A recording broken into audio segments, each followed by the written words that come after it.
종부세 고지서가 날아왔습니다. 징벌적 과세다, 세입자에게 부담이 전가될 것이다, 여러 논란이 많습니다.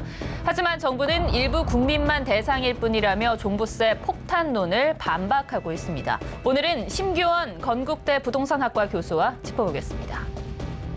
98% 국민은 종부세와 무관합니다.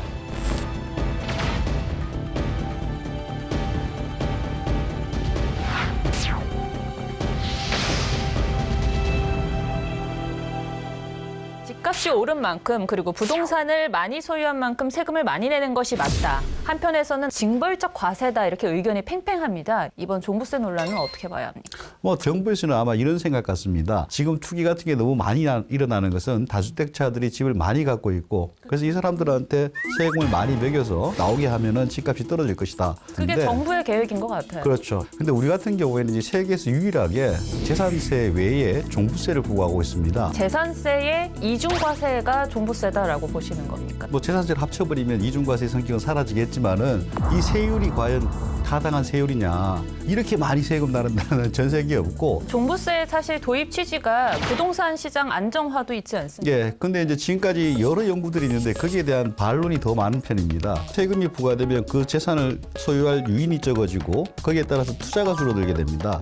투자가 줄어들게 되면 시장 전체의 공급이 줄고 그럼 가격이 올라가고 세금에 따른 당연한 부작용이죠. 그러니까 세금으로 부동산 시장을 안정화시키기에는 좀 역부족이다 이런 교수님의 입장입니다. 그리고 또 오히려 이런 것도 있어요. 이게 과연 시기적으로도 맞는지 고민을 해야 됩니다. 코로나 전국에서 세금을 더 가중시켜서 걷는 나라는 아마 제가 알기로는 우리나라밖에 없는 걸로 알고 있습니다. 특히 이번 종부세 논란 중에서 가장 큰 논란이 정부가 국민의 2%만 낸다. 세금 폭탄이 아니다. 이런 얘기를 하고 싶기 때문에 그런 얘기를 하는 것 같습니다. 물론 3살짜리도 주택을 가지는 경우도 있으니까 국민 전체를 보는 것들도 타당하겠지만은 근데 이번 종부세 대상이 100만 명쯤 되는데 그중에 절반이 약간 안 되게가 서울 사람입니다. 이것이 굉장히 비상식적이죠. 1세대 1주택자들에게도 좀 부담이 크지 않느냐라는 말도 있고 또 정부에서는 오히려 이분들에게는 부담이 없다라는 말을 하고 있습니다. 정부 말도 일리가 있고요. 예를 들어서 이제 12억, 13억짜리 아파트들 같은 경우에는 1, 200만 원 미만이기 때문에 큰 부담이 안 될 수도 있지만은 갑자기 폭등한 그런 지역 같은 경우에는 굉장히 금액이 커졌고 그냥 집값이 올랐을 뿐인데. 그렇죠. 조세 부담 가능성이라고 합니다. 어빌리티 투 페이 이렇게 표현하는데 자기 소득이 느는 거에 따라서 맞춰서 늘어야 되거든요. 그런 것들에 대한 좀 배려도 좀 필요하고 결국 이런 문제가 생기면은 지금 이 세금을 누가 낼 거냐?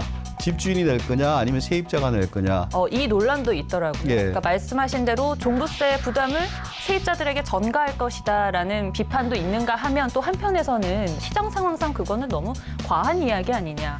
임대차법 통과하고 나서는 월세화가 최근에는 너무 빨라지고 있습니다. 이 말은 공급자 우위 시장인 거예요. 공급자 우위 시장에서는 공급자가 마음대로 가격을 조절할 수 있습니다. 예. 그 말은 세금을 전가하기가 아주 쉽다는 거죠. 근데 사실 납세자들은 이 부분을 가장 납득하지 못하는 것 같아요. 1년 사이에 왜 이렇게 많이 올랐는가. 정부에서 미리 빠져나갈 시간을 몇 시간 줬다 이런 거잖아요. 충분한 기간을 두고 예고를 했었고 또 피하려면 얼마든지 또 피할 수 있는 길도 근데 시간은 줬지만은 제도적으로 주진 않았거든요. 할 수 있는 제도를 만들어 놓고 해야 되는데 지금은 사는 것도 거의 불가능하게 취득세가 제일 높은 건 12%입니다. 팔 때도 최고 많이 부담하면 82.5%고요. 뭐 어떻게 해야 되는 거예요? 퇴로를 만들어주지 않았다라는 비판이 나오더라고요. 자, 그럼 마지막으로 이번 종부세 논란을 한 줄로 한번 평가 부탁드립니다. 종부세는 세계에서 유일한 정책이다. 제 주변에 아버님이 돌아가셔가지고 종택을 물려받고 서울에 아파트가 있으니까 어마어마한 세금 보지서를 최근에 받았어요. 그럼 가문을 버려야 되느냐, 가족을 버려야 되느냐 이런 하소연을 하고 있습니다. 적어도 이런 제도를 할 때는 그런 억울한 사람들은 좀 최소화시키고 없애는 방향으로 해야 되는데 세계에서 유일하다. 그러면 유일한 만큼 긍지를 가질 수 있게 세부적으로 잘 만들어야 된다. 그렇게 보고 있습니다.